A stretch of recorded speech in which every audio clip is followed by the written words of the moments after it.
Okay, I think you should be good. And I'm going to pass host back to you, Corey. Okay, thank you, Summer. From here, Summer, I should be able to complete by concluding the recording, and then we just log off. It will stream correctly, right? Nothing, no additional steps? Yep, YouTube's up. It's going, so Okay. you should be set. Perfect. Thank you.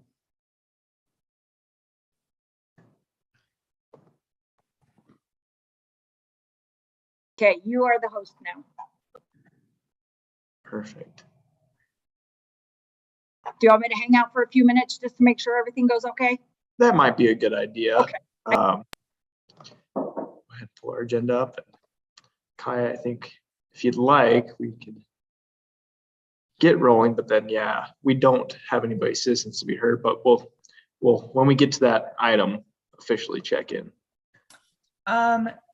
Yes, one quick note. I'm looking at the agenda that's posted online right now. There is no link for members of the public or citizens to be heard to join electronically. Correct. We're here live, anchor location. So as a normal citizen to be heard, it's supposed to be them coming here or submitting written citizens to be heard comments. But because of the technology that we needed everybody to not be in the same room, that's why the commissioners are not here, but staff is. Okay, cool. It just says members of the public are encouraged to participate remotely. I just am concerned that is confusing. How about that?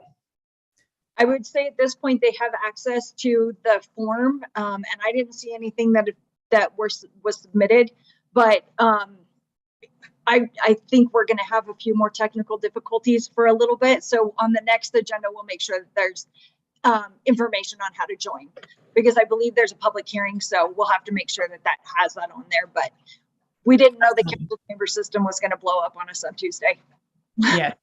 And I apologize if there's members of the public who are watching on YouTube who were hoping to participate in the meeting electronically tonight. That's not something that should have happened, but there have been a variety of issues with the system at City Hall this week that were totally unanticipated. Please email us, call us to make sure that we can get any comments that you have. We will make sure that those are heard at our next meeting, or if it's something that is time sensitive. I don't know what we do about that, Corey, but please just take a minute to fill out the Google Doc form, and we'll keep maybe checking that throughout the meeting in case there's anything noted that someone wanted to say anything about anything that's on the agenda tonight, or just in general to the commission, and sincere apologies for that as well. Just want to make sure we're making sure people have a way to participate if they're hoping to participate. That's right. And we have staff here. So I'm going to have one of our staff members watching for updates live on that Google Drive. So as comments come in, we should hopefully be able to update live on that. Cool. Fabulous. Okay. With that, I will call to order this May 26th meeting of the Moab City Planning Commission at 6:07 p.m. Technical difficulties in process. Thanks for your patience, everybody. We have city staff, Corey Shirtliff, Summer Johnson, Jessica Thacker, City Council Liaison Luke Wojciechowski, and Commission members Ruben Villapando Salas, Jill Tatton, myself, Kai Marienfeld, Jeremy Lynch. Did I miss anybody? No. Okay. Great. First is citizens to be heard. We did not receive any comments so far, but again, if you were hoping to participate remotely and aren't seeing the link, that is a mistake this evening, but please just fill out some basic stuff on that little Google Doc that's linked in item 2 on the agenda. And we'll make sure that is noted during the meeting and addressed at any point. City staff's going to monitor that. Okay. Our next item is an action item, proposed resolution 17/2022, a resolution conditionally approving the Irvine minor subdivision of property located at 681 Biddle Lane, Moab, Utah 84532. All right, take it away. All right. Thank you, Kaya. Checking in with citizens to be heard. We do not have anybody in the council chambers, and as I'm looking online, have not seen anything come into the linked comment share. And I think if Summer's sticking with us for a little bit, just ensure that I'm seeing that correctly. So with no comments to be heard there. And then what I'm thinking is, Kaya, we did receive some particular comments on one of our agenda items, not in general citizens, so we'll save those for that item. Okay, very good. We'll go ahead and get started.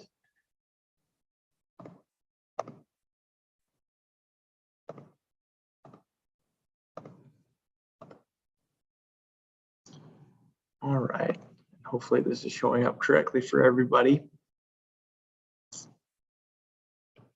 All right, looking now, yes, that resolution 17, 2022 Irvine minor subdivision. Looking at a minor 2-lot subdivision of approximately a 1 acre lot into a 0.41 and 0.42.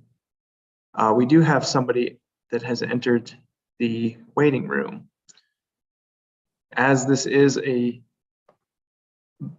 more complex time, I'm wondering if the chair would like me to stop my presentation, let them in, see who they are, and if they'd like to comment. Sure, I think that's a great idea. Okay.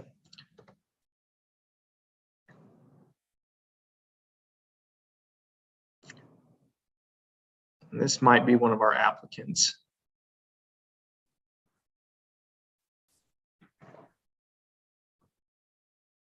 Which would make sense why they had the Zoom link.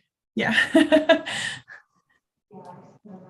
Okay, so yeah, Jessica was able to send the Zoom link out to our applicant, so we'll see if it connects here. We'll let them know that we're working our way through the agenda.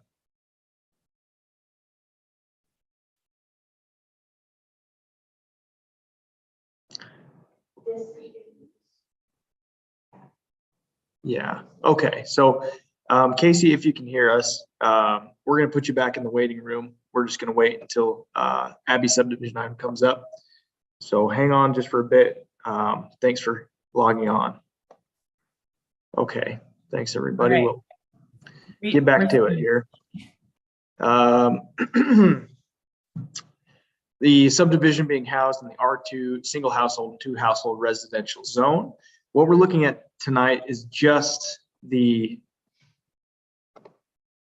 subdivision of this parcel. So not actually looking at any development components at this time, but the proposed future development is within the range of a 2 household structure or a duplex on either side of this lot. So ensuring that the lot parameters would be compliant for the future use. That was something that was shared during the discussions of this.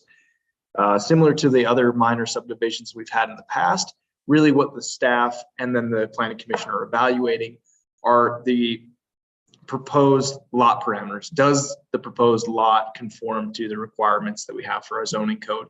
So again, not a lot of discretionary action to be had on this. Really is, it's a matter of administrative approval, but all the same, wanted to go through the full process here to ensure we're on the same page as it moves through and then into the development phase. Looking and identifying this, pretty hard to see the text here, but what was formerly the Floyd Montague parcel. This is the proposed, excuse me, subdivision. So relatively straight down the middle. And then of course, on the condition of recommendation tonight is that the requirement that the property owner remove the existing structure that would straddle the proposed lot line. So we would essentially not allow them to put a final recording onto that property until they've been able to prove and determine that they've moved those structures off the property.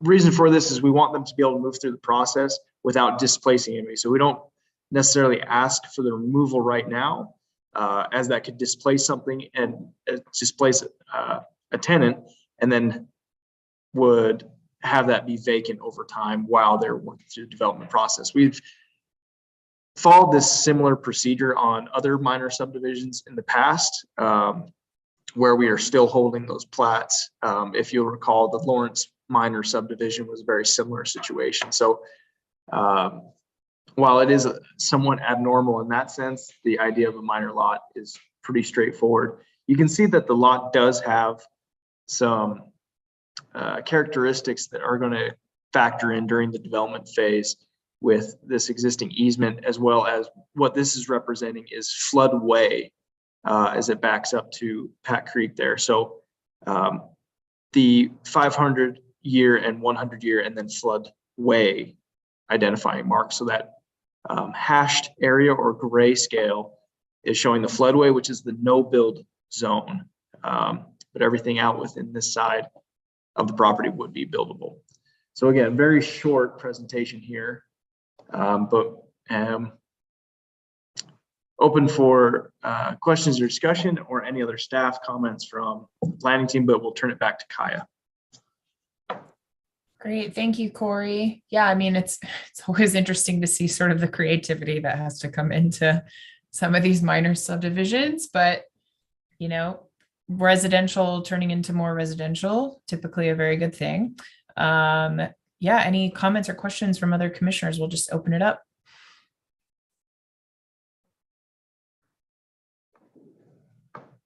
Do we have a minimum lot width? We do. Great question. That's a 50-foot minimum lot width. What that comes in the form of is language of the 50-foot frontage. But really how that applies throughout is that this very smallest polygon of buildable space is 50 feet from your access directly through the property. So you don't, and this is for anybody watching, as we educate on the parameters of our code, the idea of doing 50 feet and then an hourglass or other unique polygon shape is not an acceptable subdivision pattern. If you had a larger lot and your frontage was 120, you could go from that 120 and then come down to 50, but 50 is the minimum rectangle in which a lot can be divided unless it's a flag lot, in which it's a 20-foot pole and then the remainder of the lot being in the flag portion of the flag lot. Good question. Thank you. Yeah, thanks for that explanation, Corey. So it's upon subdivision, we're still looking at the same existing zoning, just R2 for both new parcels. Correct. Yeah. Okay, just a refresher for the public and commissioners, we can forward a positive conditional recommendation on the minor subdivision. We can continue it if there's anything we still need ironed out with specific directions, or we can forward a negative recommendation if we have specific findings for that recommendation. And as always, there is a recommended motion for conditional approval along with the condition in the agenda summary or the item summary in the packet. I'll move to forward a conditional positive recommendation to City Council on Moab City Resolution 17-2022, resolution approving Irvine minor subdivision of property located at 681 Biddle Lane, Moab, Utah, 84532. The following condition, all comments shall be addressed to the satisfaction of the city planning director prior to final recording of the approved plat, including all existing structures that cross the proposed property line shall be removed, necessary for the creation of conforming zoning lots. Second that. All right, we have a motion and a second. Any discussion before we take a vote? The motion was from Jeremy and the second was from Ruben. Okay, I'll just do Corey. Or Corey, you want to do roll call? Yeah, we'll do roll call. And actually, as we go back into person, Summer and I are communicating on this, is we may be doing roll call votes throughout. If there's a nay vote, we'll go back through roll call. Anyway, for future meetings. For poor Eve's benefit, as she's taking a minute. That's right. So calling for the motion as stated, Jill? Aye. Jeremy? Aye. Ruben? Aye. Kaya? Aye. All right. All right, motion passes unanimously. Sorry, Corey. No, that's your line. That's my line. That's my line. Okay, thanks guys. And thanks to the applicant. Good luck. moving it forward. It's a big undertaking. Moving a structure is not easy these days. Okay, next item, 3.2, a proposed resolution number 18, 2022, approving the phase 1 final plat for the Abbey subdivision of property located at 1241 East Powerhouse Lane, Moab, Utah, 84532. It has been a while since we've seen this, and here it is again. We're moving forward. We've accepted the applicant into the live meeting. Casey, can you hear us?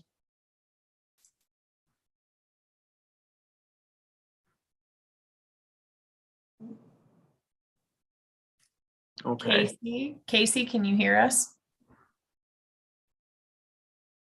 Oh, I got- there we go. Casey, are you there? Hey, yeah, Casey's here. How you guys doing? Good. How are you? Welcome. Thank you. Just chiming in here. How you guys doing? Good. Perfect. We'll maybe have Corey do the summary in the background, and put yourself on mute, Casey. And then if we have questions or you'd like to make any comments to add to what Corey says, that'll be the time, if that's all right with you. Sure. Sounds good. All right. Perfect. Thank you. Thanks, Casey. We'll go ahead and share a screen here, short presentation. And a bit of the refresher. And this is going to frame, I think, our other discussion with our other item. What we're looking at tonight is the phase 1 final plat approval. So what that means is within the framework of our subdivision ordinance requirements, and then what will be the next discussion is our planned unit development, is plan and plat are identified as different components of the approval process. So the platting is just identifying the property boundaries within that subdivision with no development components really introduced at this time. Now, that's not to say that there aren't engineering requirements or public improvement requirements that go along with that. So that's why we're seeing a condition of approval on this item, is that at the Planning Commission stage, we're an advisory body form. So we're reviewing this for the completeness and soundness within the preliminary plat approval, recommending that to council, and then at which time, prior to city council approving this, the subdivision improvements agreement will have to be reviewed and approved by the city manager and the city attorney, and then subsequently also the city engineer, who's the coordinating factor between the city attorney and the project engineers to draft that improvements agreement. To identify a little bit more specific, we won't go into it too much. What the improvements agreement is essentially at the onset of the project, the applicant is able to record and sell lots prior to the improvements being made, so a street. But what the agreement implies is that the bond is agreed upon that in the case that the project is unable or does not generate the improvements, the city will have the funding to go and put those improvements in, because people will have bought those lots with the necessary need for utilities and access. So it's fairly typical within subdivisions, and what we're also going to be seeing within planned unit developments to organize it that way. So what we're looking at tonight is the advisory component of the platting. The SIA will come along when this same item, the resolution 18/2022, goes to city council for final approval. So this is not the last time the city is going to be reviewing this, and there's going to be additional components required. So in order to be as flexible and as open to momentum for projects, allowing them to get through the process as best we can within the parameters of requirement, we're allowing this conditional approval. So there are times in which we can require a final plat like this to have its intact SIA at the planning commission level, and that is at the discretion of the commission.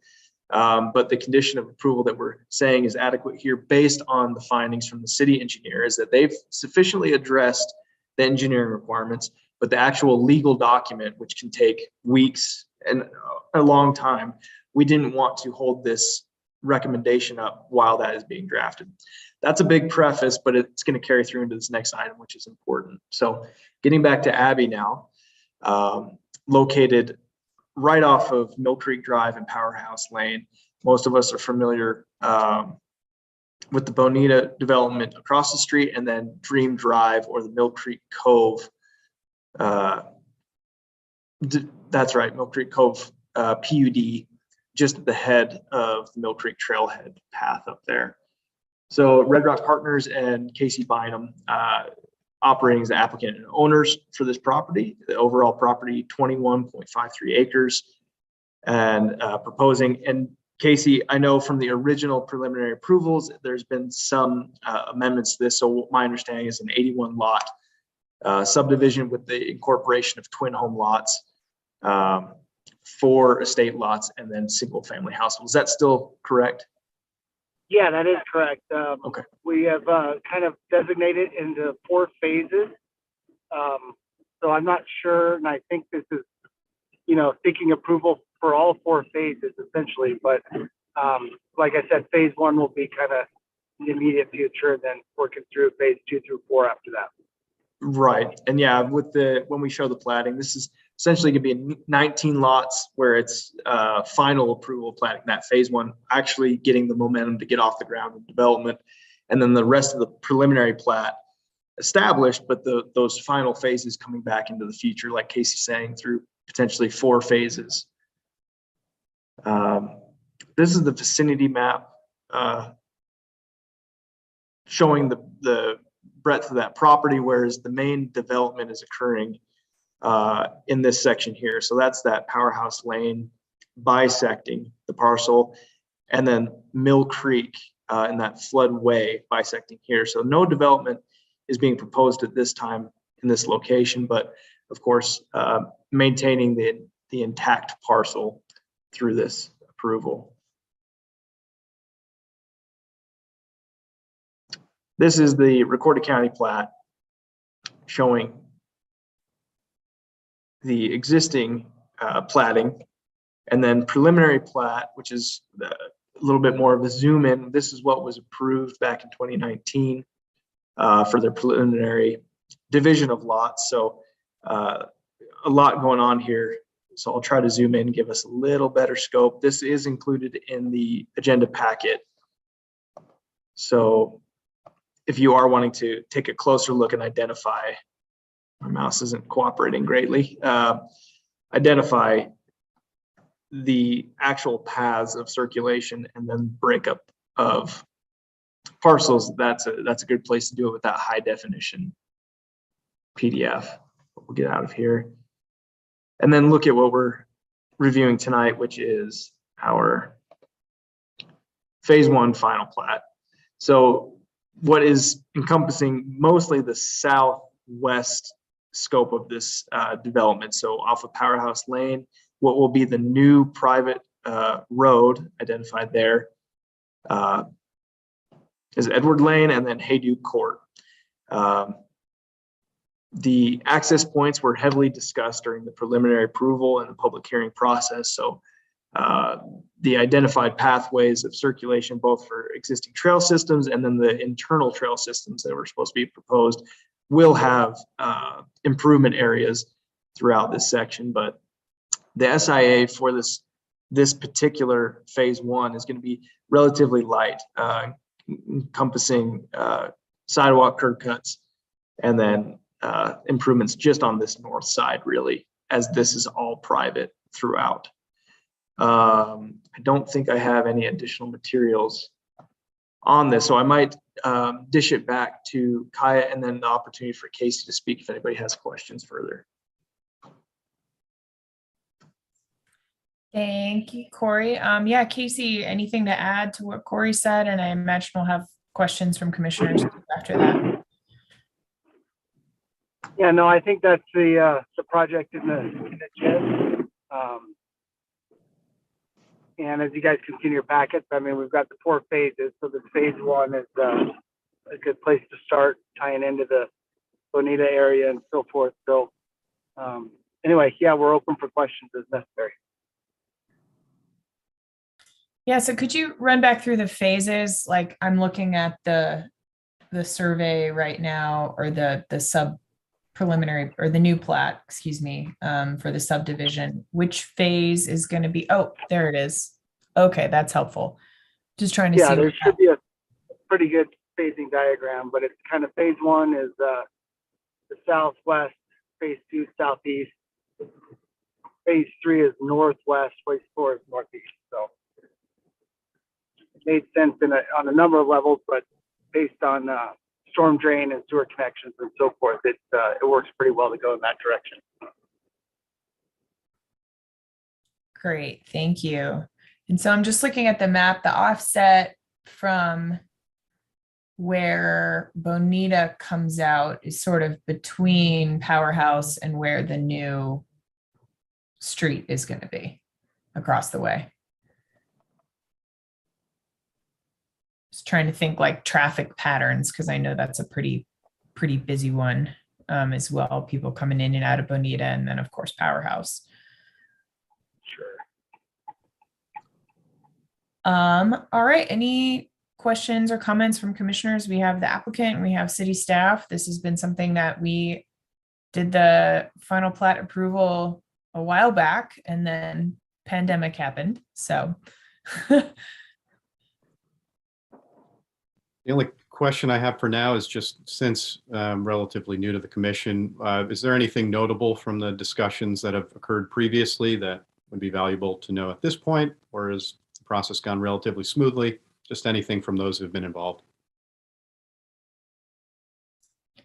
yeah, I think back when we definitely received public comment that was concerned about the number of units going in at this location, which obviously is an extremely high use area, not just for residential that's sort of building up around there with the Dream Drive subdivision and the Hasu development, Bonita and everything, Cinema Courts, and now across the street you have the housing, employee housing for Red Cliffs as well, Colin Fryer's project. It was, a lot of the concern just putting that many units in this area. And then of course, water and impacts to the floodway were things that people brought up as well. And Jeremy, I don't know if you'd have any particular insight about that with your background either, but definitely would be interested to hear it. Corey, would you mind describing what's been submitted at this point with regard to water retention, runoff, that kind of management, understanding how the water will move off the surfaces that, I would largely imagine would be impermeable before it hits the creek?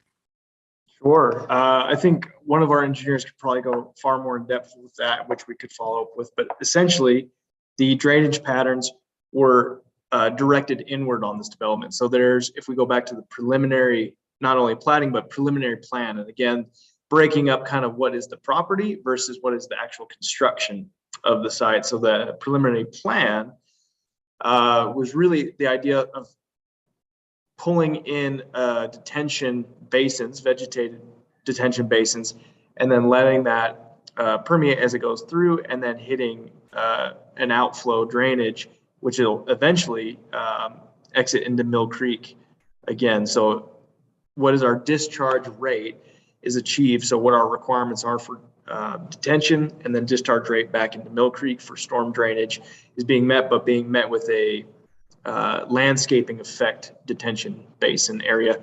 Let me go back. It might be not describing very well, but I think I get what you're saying. Essentially, all runoff will be pushed through soil in some kind of detention basin before it's flooded into Mill Creek, which my only thought there is considering there's a diversion both just above and just below, I believe, if not adjacent to the subdivision with regard to water that then moves into irrigation systems very nearby. That was just my consideration. absolutely. And that's, this tract section, both can be used for access, common space.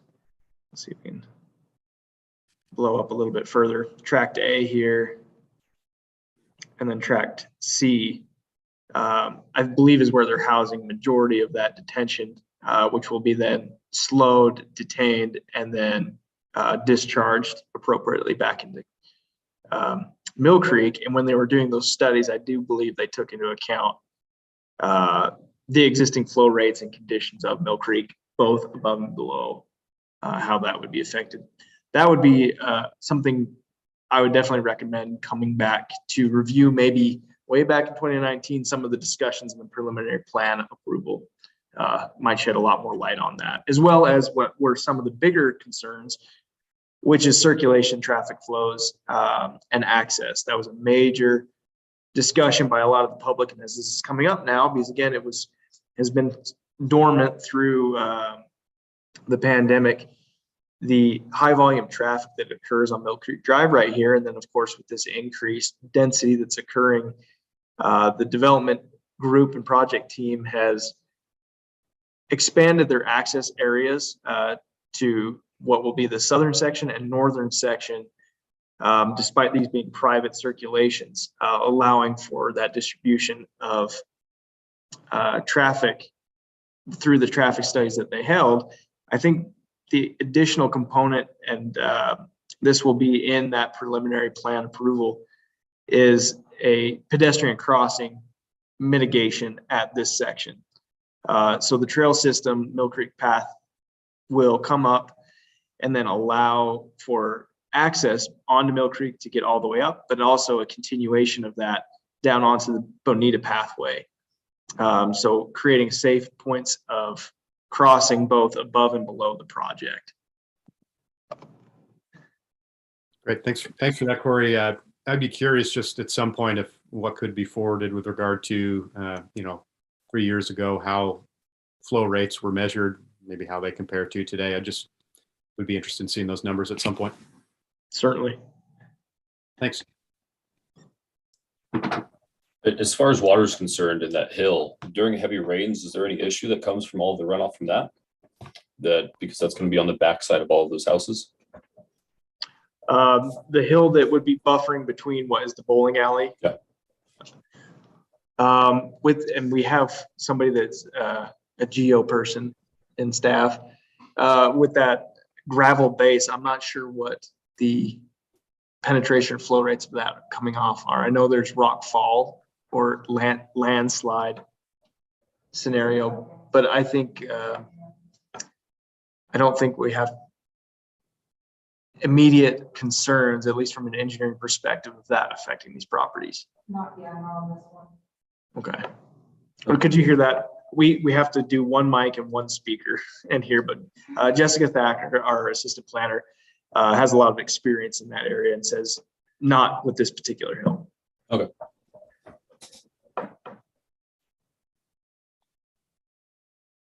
I know I will be remiss to say a lot of the public narrative I've heard about this subdivision, I am very in favor of new residential lots. I think it's great. I'm actually really happy that you're starting with what hopefully will be some of the more affordable lots in the phases, and rather than starting bigger and, financing the project that way and moving down to the smaller lots. It seems like some of the twin homes are what's going to be in there first, which is great. We definitely have a need for more of those.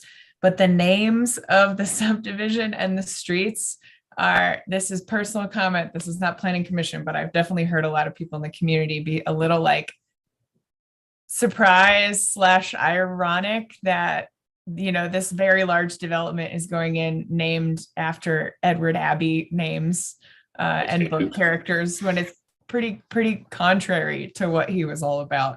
So that's me sharing some of that. If you guys hadn't heard it on the development team, maybe just to give you a laugh, but it's not too late to rename Monkey Wrench Street, I don't know, Casey, if you guys have any thoughts about that or you've heard anything, but I thought it was pretty funny. That is a little humorous, But we've got some history with that crew. My dad's been here for a long time, so he used to run with some of that gang, and I think the perspective was a little more of a homage to the old crew rather than the irony, so to speak. Yeah. I just don't want anybody who happens to live on Monkey Wrench Lane to sort of be asking for it at any point. Fair enough. Fair enough. Well, if it's not too late, we can reconsider, I guess. Not that big a deal. There was definitely people. I had a couple people who were like, "Is that a joke? Is it a joke?" No, I totally understand the history, of course, but it's pretty humorous when you think about it. So it's my silly 2 cents that have nothing to do with anything the planning commission is Fair enough. considering. Yeah. I do note that I think the addition of the inflow and outflow spots, particularly in the last 2 years alone, I've noticed just the traffic on Mill Creek is just, bigger and bigger, and especially with all the construction now, which I know is partially to sort of make sure that this could all work out. I'm glad that that's part of the plans for the neighborhood now. Yeah, I think it's been able to kind of accommodate the flux of the situation over the past few years. And I think we've been able to work with the city pretty well to come up with a good common solution to kind of meet the needs on a bunch of ends on this project. So we're pretty excited about it. Yeah, that's great. And how many lots are in phase one? Just off I can count. But Corey, I think you had the count, 24, I believe. And I appreciate you mentioning, yes, they are by far the most affordable lots on the project. Certainly, you'll see we have a good mix between kind of the smaller single family, some of the duplex, and then if you move further east, kind of a little closer to Dream Drive, there are some larger lots that will certainly fetch a higher price. But given the kind of project as a whole, I think we've done a really good job with a mix of product here, and we're really hoping to make a really good, community for Moab here that can bring people together. yeah, thank you. And I know, there's obviously nothing that we as the commission can say or do, but just my constant appeal to people's better natures to try to sell as many you can to people who actually live and work here, because that is the need. There's plenty of places to buy as a second home, and I know there's certainly going to be some of those in this subdivision, but especially for those smaller, more affordable lots, do what you can to target the right folks for those. We appreciate it. Oh yeah, absolutely. And we obviously work hand in hand with a bunch of the people here day to day. So a bunch of this is slated for some of our own, community and employees. Awesome. So we feel pretty good about it in that aspect for sure. And that's really good. And I think it's a great spot for that with the Hasu development across the street and Cinema Courts and, what Colin's doing with the old cinema. So thanks. Yeah. Yeah. And then the proximity to town as well, with Yep. the conduit, with the bike paths and other means of transportation for people to get in and out of town for work. I think it really sets itself up for a success in the whole. And maybe someday we'll get a bike cut through from Pack Creek. Someone we can dream. Sure. Okay, any other questions or comments for staff or the developer from anybody on the commission?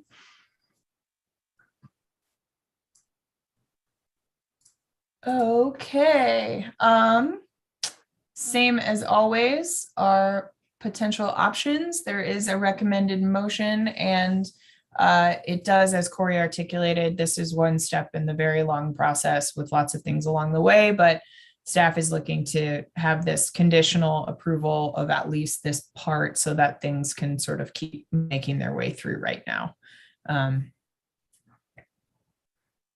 Sure, I'll move to forward a conditional positive recommendation to City Council on Moab City Resolution 18-2022, resolution approving the Phase 1 final plat for the Abbey subdivision, property located at 1241 East Powerhouse Lane, Moab, Utah 84532. The following condition, all comments shall be addressed to the satisfaction of the city engineer prior to City Council approval, including complete subdivision improvements agreement, SIA.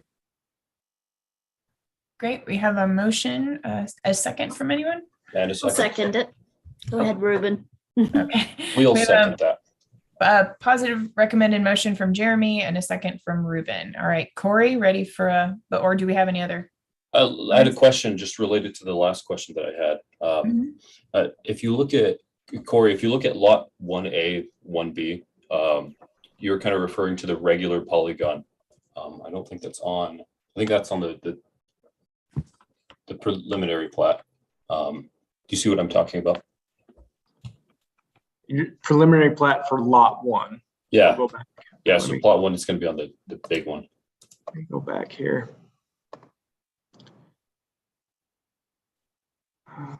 I guess it was just more of a clarification on the 50-foot frontage and then going back, because I know they all fit in because they're duplexes. And I was curious if this is the hourglass shape that you were referring to, just as you come onto Powerhouse Lane. I see. Yes, and that's correct. What we're seeing here that's unique is that these are twin home lots. So lot 1A and 1B qualified as It's all one 50. lot. The singular division being through the middle. So it earns a little more flexibility there with being a twin home. When we go for a two household or separated, that's when we need that space in between. But that's a great observation of exactly. If this were not to be a twin home, that's correct. Yeah. But I guess, and I see that that's the case on all of them. I was just curious about, because it doesn't go all the way back, as it just is kind of straight and this kind of cuts in. But it's just keeping, if it's like convex at all, that's what kind of disqualifies it from the regular polygon. Correct. Okay. Yeah, and no further questions. We can vote. I feel like I'm in court when Ruben's no further questions. I just had PTSD a little bit. So just my last question. So tract D of the common owned space that is intended, is that right across from where the Bonita sort of little pedestrian path comes out? Let me get down to where we're at there. It cuts between 5 and 6 lots, the twin home lots. It looks like it cuts across the street and connects to the middle tract. It seems like it's a bike path, perhaps, or a walking path, intended to be a little walking easement there. Well, I might be able to share and identify where I think we're talking about. Yep. It's labeled as tract D on the larger plat. You can see the label like in the middle of Mill Creek Drive down in the bottom left. Scholar. That's correct. Okay, I'm on presentation mode, so everything's very blurry. So I'm going kind of from memory. That's exactly correct. That is the path. Great. And yeah, that track D connects into track C, so that continuation space, right, runs throughout. Great. Okay. If we don't have any other questions or comments, Corey, we're ready for a roll call vote on the motion made by Jeremy. Perfect. All right. Jill. Aye. Jeremy. Aye. Ruben. Aye. Kaya. Aye. All right, motion passes. Good luck, you guys. Lots ahead, but excited to see this moving along. Yeah, thank you guys. I appreciate your time. Yeah, thanks for coming in.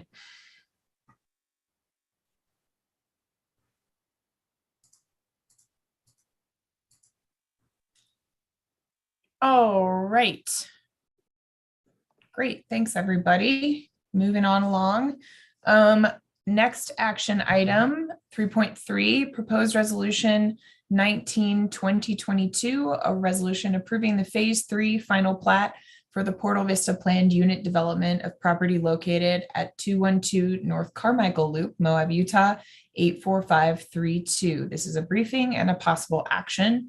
I will take a minute to say that I am on the board of trustees of the existing HOA that this will be a part of. So when it comes time for a vote, I will be abstaining from that, just in the interest of full everything. But if it's all right, if the other commission members think it's proper and okay, I'd love to still be part of the discussion, particularly because we have had a couple other trustees weigh in via email or former trustees, and I can maybe explain some of the history of everything that has been going on with the neighborhood. Is that okay with everyone? Okay. Yeah. Cool. Thanks, guys. Okay, Corey, you're up.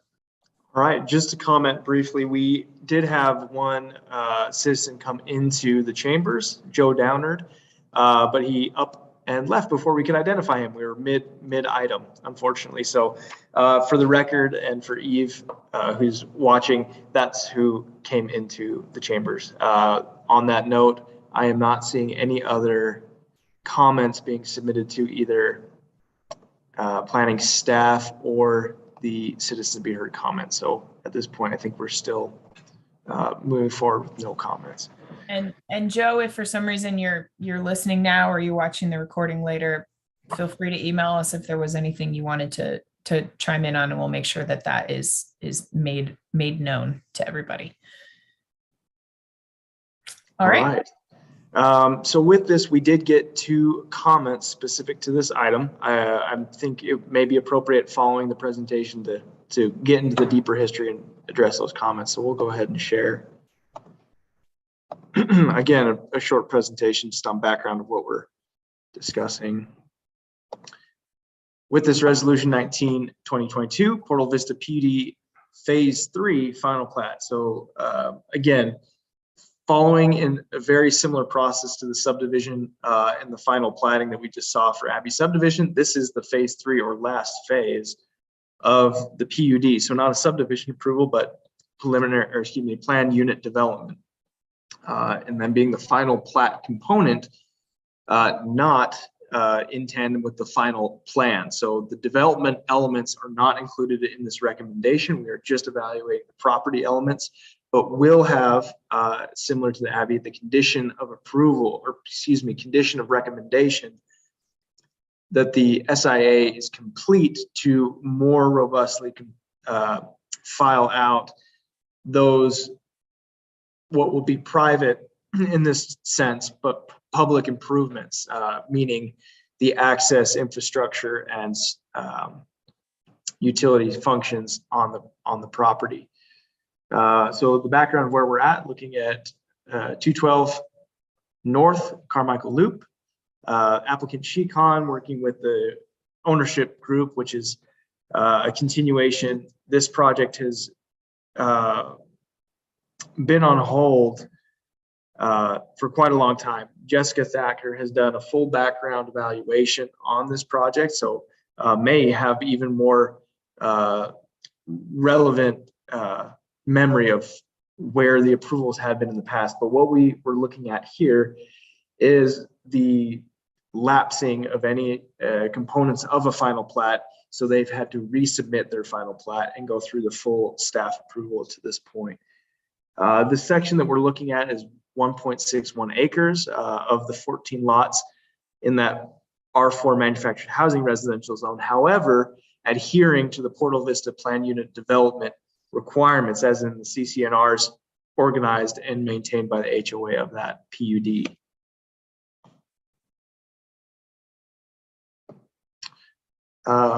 Within the vicinity map, we're going to see phase 1 and 2 of Portal Vista plan unit development, and identifying this phase 3 section on the south end of that tract of land.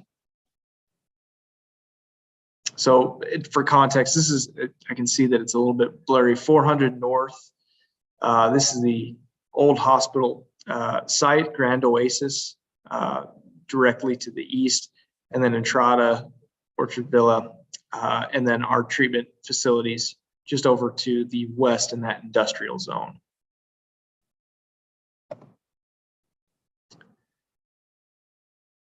This is the recorded county plat identifying those earlier sections in platting identified. We'll see if we can zoom in here to get a little better.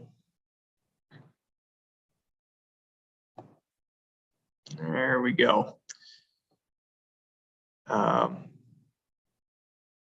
So as part of the plan unit development open space requirements, we're seeing that there are these required open space areas that continue on from parcel C down into parcel E and parcel H. Parcel F, I believe, is also included. So the reason being what we're calling right of way existing in here was in order to record and remain the open space and landscaping that will be occurring in these two places, which will be doubling as drainage elements. So this section of land does encumber drainage from Grand Oasis directly onto that lot. That's a historic drainage system. So that's needing to be mitigated, which is part of the engineering reason this has taken so long to get the engineering requirements up to where they need to be in order to allow the platting to move forward. But this section that we're seeing down here with WT Moab, that is the development area where we're going to see those properties, those lots developed. As well as L, K, and J. Thank you, Kaya. That's right. So L, K, and J on the north end of this section. That's right. Yeah, so the HOA retains ownership of the common areas D, E, H, and F, if you can see that. And I think that's. Well, yeah, we'll pop down. Well, There we go. I was going to say this might be better, but it's almost. Yeah, I know the floodplain's kind of nuts. So there we go. Identifying lots 13, 12, 25. And of course, those numbers are including existing other lots, why they jump up right away. But yeah, as you can see, the engineering here, as far as grading and drainage, was why such a major component of the lapse in time between where we were with the original approval and all of the conditions which that original review round faced. And now so many, years later, we're finally getting to this piece here. I think I'm going to go ahead. I'm going to stop sharing. And then Kaya, if you'd like to address the two emails, or would you like me to? Yeah, maybe if you wanted to just go into it. I think, Okay. I didn't see the other. I assume you're talking about from Tawny. Was there something from Tawny? Okay. Yeah, okay, that might have been just to staff, and it was referenced, I think, with you included, which is why I thought you might have seen it. But so we received two emails, one from Tawny Knutson Boyd, our city council member. This was this morning at 11 a.m. That was reaching out in conjunction with this item, basically providing a little bit of background as Tawny participated on the HOA and then has been a member of some of the history that's gone on with this project and properties. The nature of the email is to, in addition to shed a little bit of light on what the conditions and what the concerns are from the current residents of the HOA and those people that are currently living there, is that, and this is where maybe I think Kaya will be able to explain more articulately, but basically Tawny's wanting to ensure that the city is taking the appropriate measures of approval to ensure that the improvements do indeed happen and are either bonded or inspected and improved correctly, so that neither the PUD nor the city get stuck with the bill of developing out the infrastructure, grading, or repaving of the existing property for the existing lots. So with this improvement, it's a major component as the SIA to ensure that those elements are agreed upon and legally incorporated into the city council approval. So that was Tawny's concern, which is what I'm hoping to address with us tonight, is that as we're just identifying the platting tonight, the condition of approval is a huge hinging factor on it even making it to city council for approval.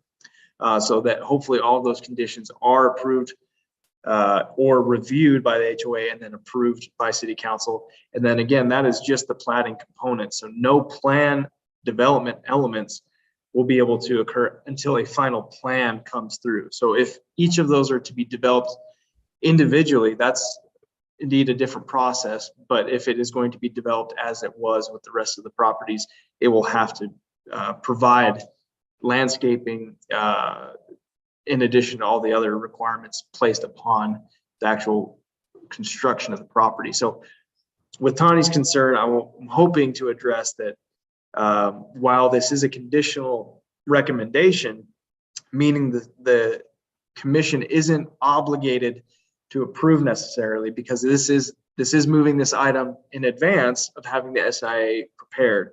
But again, really same story with Abby, is that the SIA is going to take a lot of drafting and legal cooperation and review outside of just this platting mechanism. So as the advisory body, this commission's job is really not to review the SIA, but to review the platting to ensure it conforms with what we need, which I think it sufficiently does, and it sufficiently met the engineering requirements. So I think it has all the elements we need to move it forward.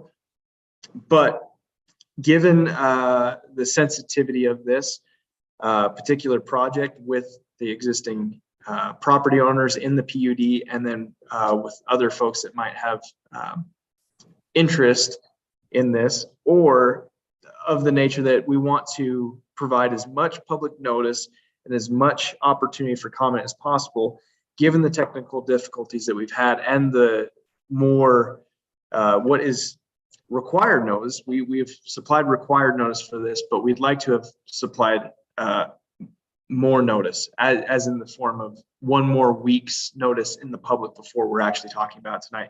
That's something that we're traditionally trying to do, but because of our workflow and trying to get these items through, we're not sure which items are actually going to be prepped for agenda until sometimes the day of the noticing requirement to be done. So this noticing requirement going out yesterday, meeting the 24-hour notice book, wanting 6 days. That all being said, I would understand if the commission were concerned and were wanting to table for either the needs of more adequate notice for the public, or like we said for Abby, the need to actually review the SIA. Excuse me, the SIA. Either of those might be appropriate reasons for a table. However, from a staff perspective, I'm able to recommend, because of the provisions that are needed for the requirement, I think we are there. That's why we brought it to you. So at that point, we did have another comment that came in, and I think Kaya did see this one. Yeah, real Jeff quick, Corey, just to jump in. Yeah, the hit, I will say, our HOA is one of the chiller in town, but people are, I think, rightfully a little concerned, because what Corey was describing is what happened with the first two phases of the neighborhood. All three phases were supposed to be developed at once by the original developer, who went into default and basically just abandoned the project, leaving the existing homeowners, the HOA and city staff, to sort of foot the bill and figure things out. So there's no infrastructure existing yet, where there was supposed to be infrastructure put in all at the same time, which unfortunately for the current owner and for Chic, who's the applicant, it's made things super difficult on their end unfairly. But I think that the HOA is rightfully just wanting to make sure that the improvements agreements and all of that stuff are in place before things get rolling, just because of what happened 15 years ago, essentially. So that's sort of the background. I just want to make sure that folks understand that that's why I think people are just making sure that they're kept abreast of things from the neighborhood. If I explain that well. Such as Jeff Clapp, who is one of our homeowners who emailed today. If Corey, you want to go through that? I will, and I feel I'll send this to the commission, so you're able to see directly both of these comments. But as we just received them, one of them after 5 o'clock, and then one of them earlier, but weren't able to get that out. As it's longer, I'm not going to read it verbatim, but Jeff forwarded a string of emails, one addressing the city council directly, and then one that was an internal conversation, but bringing up components of concern, mostly what it seemed to me surrounding part of the final plan elements, the actual development elements, as far as how the actual development was going to be treated, as far as the grading that on the HOA properties, how the conditions were going to be met to create a fluid transition between the new improved grading that is on the new private lots, and then what was the HOA area that would need to be mitigated there. In addition to that, were concerns about the SIA, about the improvement agreements, what certainties can be made to ensure that the past doesn't repeat itself. I think of the number of points that really sums up both with the access as far as asphalt and the improvements that would be required to replace any damage to the existing HOA's roads. As the construction brings in heavy equipment and really degrades the existing roads, they'll have to replace to that standard.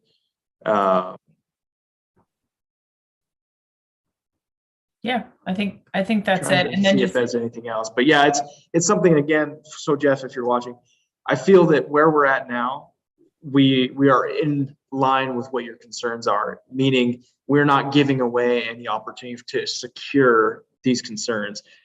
What we're doing now is only a recommendation from the advisory body on the actual property itself, pending the improvement section, which would be, I think, where a majority of your concerns are going to be addressed, which will be pre-council meeting, of which case the city council has final land use authority. So again, nothing is determined yet. This is just us moving through the process. And then the next step would be a final plan that will come back before planning commission and city council, same format, and ensure that then at those times, those additional concerns are met there. So again, a lot further to go before anything's set in stone, but this is kind of that first stone to begin rolling the process. So again, from a staff perspective, we're comfortable with the requirements that have been met so far to allow them to conditionally move forward, but it's at the discretion of the commission at this point if we're comfortable with A, the noticing, and B, the conditions in which have been recommended. thanks for the great summary, Corey. I'll just note that the important thing it seemed Jeff was saying was that, you know, at some point it's just recognized because of just how the conversation has been that the current CC&Rs for the neighborhood, for the PUD, apply now to the parcels, not after they're developed, but that they apply now, including conditions about road surface improvements, lot representation, all internal HOA stuff, which of course the city doesn't deal with directly. Just making sure that is noted, that everyone understands it. And I think she certainly does in the conversations that I've had with him. So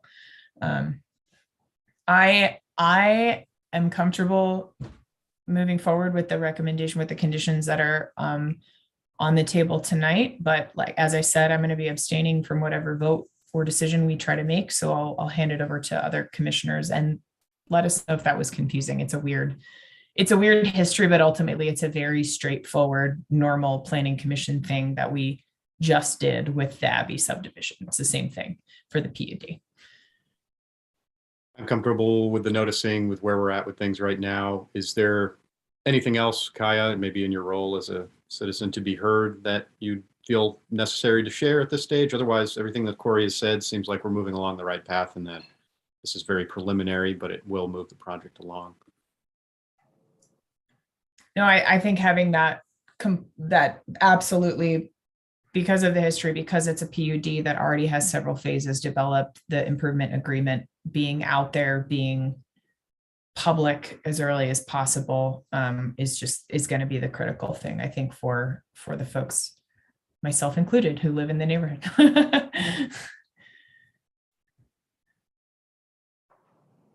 No further questions.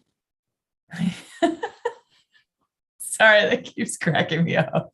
I think like flashbacks to hearings, trials. Your Honor. Yeah, God. One quick, as far as the HOA is concerned, and I might have just gotten lost in that. There's one bit about the parcels, which are the open space, and those are to be held still by the HOA, but the rest of it not. Correct. Okay. Yeah. Yep. And that was, I mean, it was an unfortunate thing. Like the current owner and developer were trying for a while to sort of rejigger some things to make it honestly make better sense with the floodplain as it exists, and not have to do the amount of fill and groundwork that they're going to have to do. But the existing plat was something that was was pretty important with all the history of the default and all that kind of stuff. And those parcels are owned in common by Okay. the HOA, which wasn't something that could be switched ultimately. So, Okay, I can see that now in the little text. yeah, it's a little text. That's a great plat.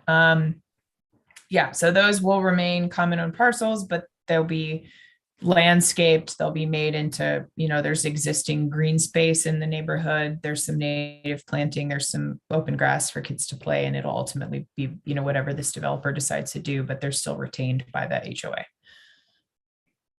Cool. Got it. Yeah. Had to do my refresh on this too. Okay, well, I want to give some props to Jessica. She spent hours poring over physical files and digital files, trying to consolidate and order the history here. It's a massive history, and she did a great job to give us the ability to move forward. So I want to give props to Jessica there. Where's the history start with this one? How long is this, or when was this originally supposed to be developed? it was in the early 2000s. 2000s. Yeah, that was 15 years ago. Yeah, my house was built in 2002. So, Okay. and that was, I'm in the phase one of the neighborhood. So it's been a long time, and it was a big deal. It was something that never should have happened. And I have confidence in saying that it's something that would never happen now with the excellent staff we have at the city. But it was a big no-no as far as the development agreement and contracts and all sorts of stuff. It went really screwy. Which was, you're gonna develop this entire thing, but you have to do the roads and the easements now. Yeah. Got it. Yeah. It was all supposed to be, all the improvements were supposed to be done all at the same time. But instead they were parted out, and then the undeveloped, unimproved parcel was sold separately with the encumbrances of the PUD still on it, which is just like not something you do. Or not often, if you can help it, I should say. But yeah, cool. I will step back. I'll be abstaining. So there's a recommended motion. Y'all know all the options. I'm recusing myself from the vote. Hold on, we have just an in-house technical issue. Hold on just a moment. All right.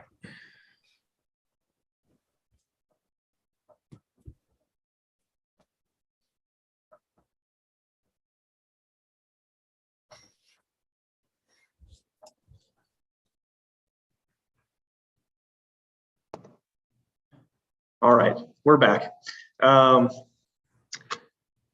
Okay, I think now ready for a motion if there is no longer questions or discussion. Oh, it looks like Jeremy's talking about we're on. You're mute, sorry. Is that clear? That's better now. Great. Seconded. I'll move forward a conditional positive recommendation to City Council on Moab Resolution 19/2022, resolution approving Phase 3 final plat for the Portal Vista Planned Unit Development of Property located at 212 North Carmichael Loop, Moab, Utah 84532. With the following condition, all comments shall be addressed to the satisfaction of the city engineer prior to City Council approval, including complete subdivision improvements agreement, SIA. All right, we have a motion. Is there a second? There's a second. Thank you, Ruben. All right, any final discussion? All right, we'll do a roll call vote. Jill? Aye. Jeremy? Aye. Ruben? Aye. Kyle? Abstains. I abstain. Okay. The vote was 3 in favor and 1 abstention. I believe that's a qualifying approval, the way that we've structured that. So that motion passes and item carries. Thanks, everybody. And good luck to the developer. Again, it's a little complicated, but we're excited that there's going to be some new homes going in. All right. Future agenda items. All right. So, hold on for technical issues. Hold on just a moment.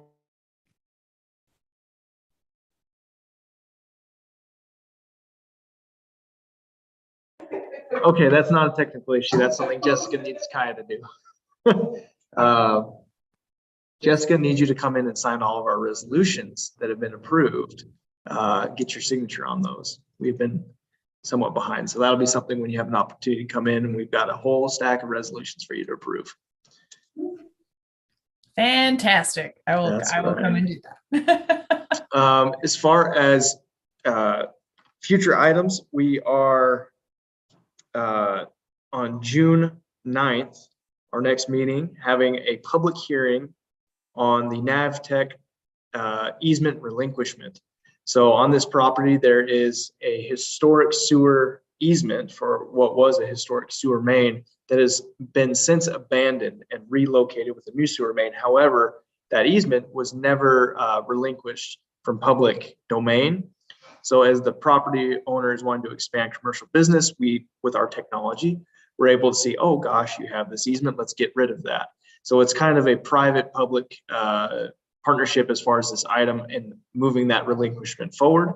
So it follows a very similar process as do most public functions that we are required to have a public hearing, planning commission recommendation, and then city council approval to remove that. But there's no actual advantage or purpose in continuing that easement there. So that'll be coming in public hearing. We'll also be having a public hearing on an ordinance that would be amending the the appeal hearing requirements. What essentially is a language discrepancy in our code requiring our public hearing within the hearing of the appeal to be public, which is a contradictory and not correct legal process. And we're just going to be fixing some of that language there. Within those two items, those are larger picture items.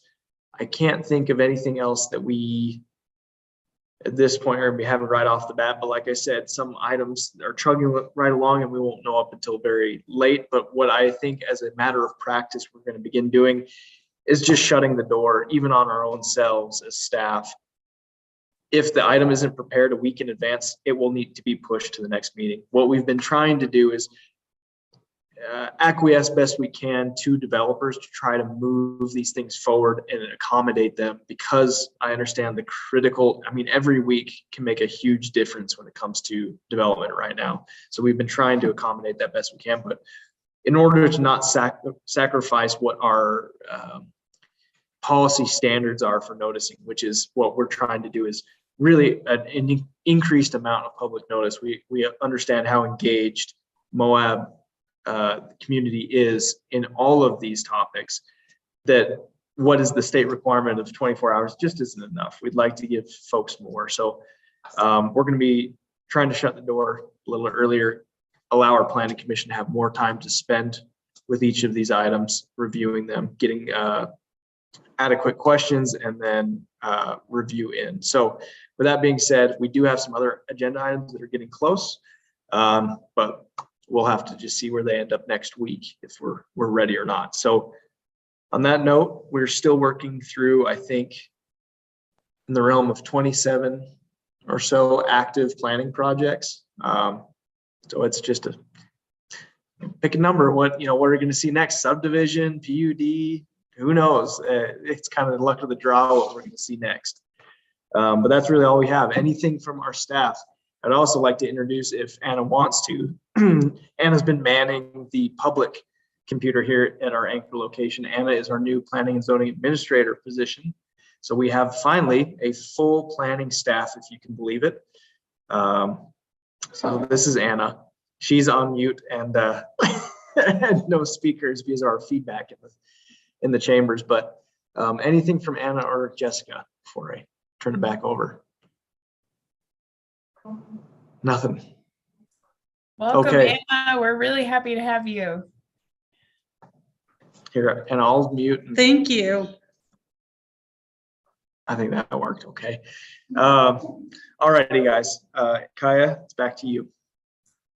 Great. And thank you all. We certainly, I really hope members of the public understand that sometimes we don't get the agenda until that last minute before the legal notice requirements, not because it's shady or shifty or anything is weird. It's because, Corey and Jessica and Anna now are working their butts off to try to make everything, in order before the meeting, and trying to work with, the property owners and developers who are ultimately community members as well, just to try to make things work as easy for them. But we always want to give as much opportunity as possible, which is why I think we've definitely had a sort of, at any time, please contact us, weigh in about anything policy, understanding that, sometimes that legal notice, you miss something.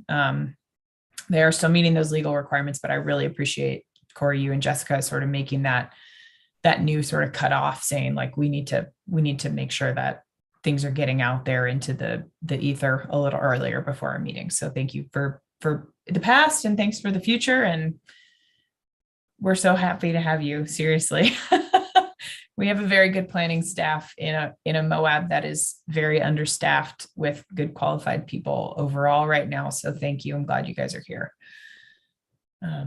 That is all I have. Anything else from other commissioners or city council liaison? Any updates for us from the council level about anything? Not right now, unfortunately, but hopefully soon. Great. Thank you. Okay, I will adjourn the meeting at 7:20 p.m. Thanks, everybody. Have a good rest of your week. Thanks, everyone. Bye. Good night.